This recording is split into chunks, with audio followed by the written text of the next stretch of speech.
Welcome to Python Jupyter Notebook Setup. In this lesson, we will learn how to use Python in Jupyter Notebooks, explore basic syntax, and work on a simple project. No experience required. All steps are explained for beginners. Running the cell now. Get ready to learn.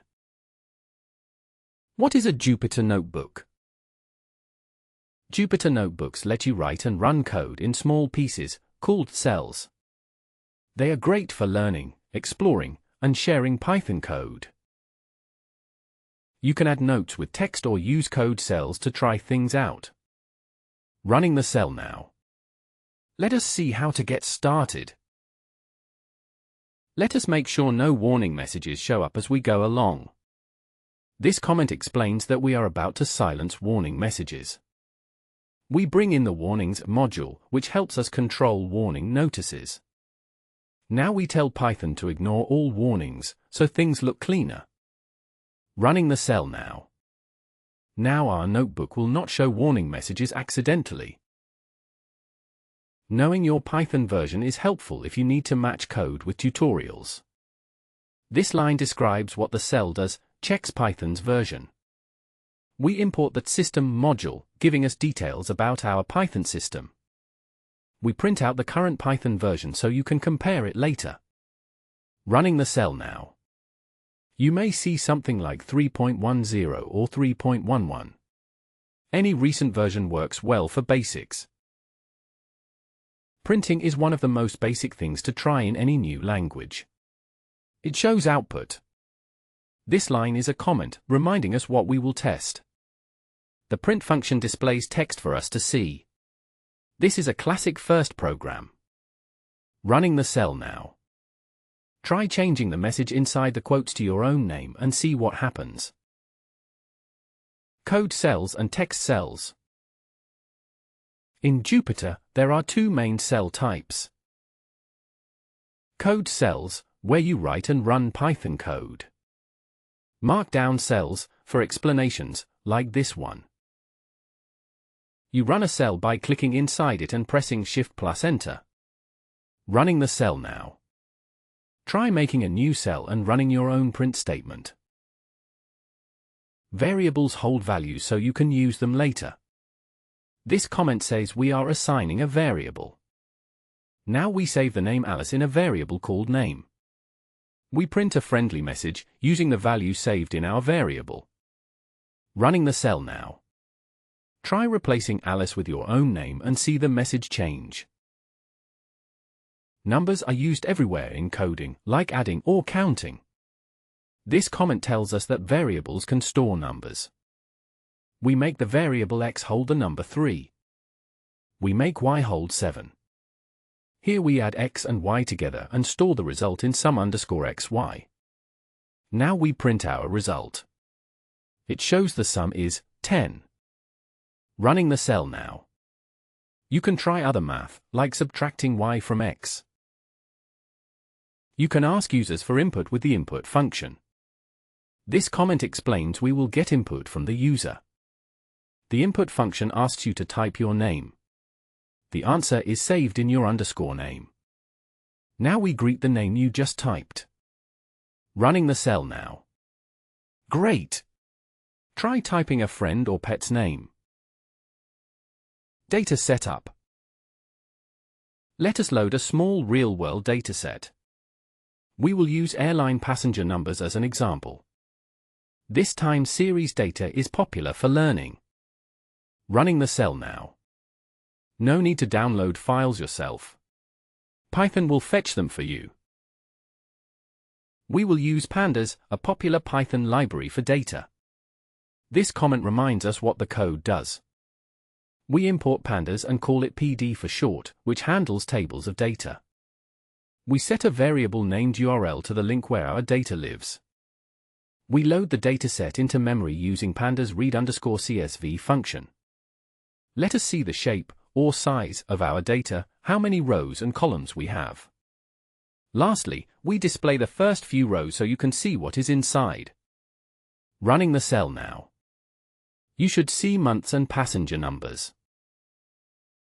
Charts help us see patterns in numbers. We can plot the data easily.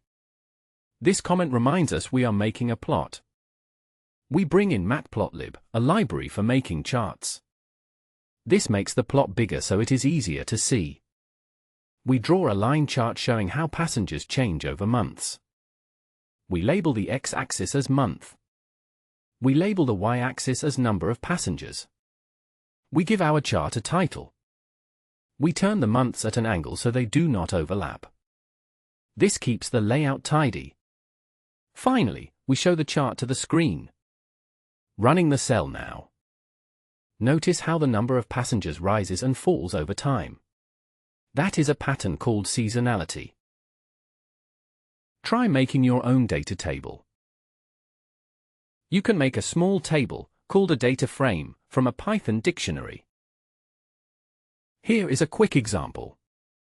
Running the cell now. Let us build a tiny custom table in code. Tables or data frames are useful for organizing information. This comment says we are making a new table by hand. We create a dictionary with 2 columns, name and score. Here are the names, Ava, Ben, and Chloe. Here are the scores, 88, 92, and 75. The dictionary now contains small pieces of data. We turn the dictionary into a Pandas data frame, which is like a spreadsheet. Now we print word sample table to let us know what is coming. This shows us the table we just made. Running the cell now. Try changing a score or adding a new name to practice editing tables. You can pick out pieces from a table, such as all the names or all the scores. This comment describes how to select just one column. We pull out the name column and save it as names_column. Here we print out the list of names by converting the column to a list. Running the cell now. You could try printing scores instead of names as a practice. Tables can be updated to add new information, like whether someone passed based on their score. This comment says we are updating our table. We make a new column, passed, that is true if a score is 80 or higher. We print the whole table again to see the new column. Running the cell now.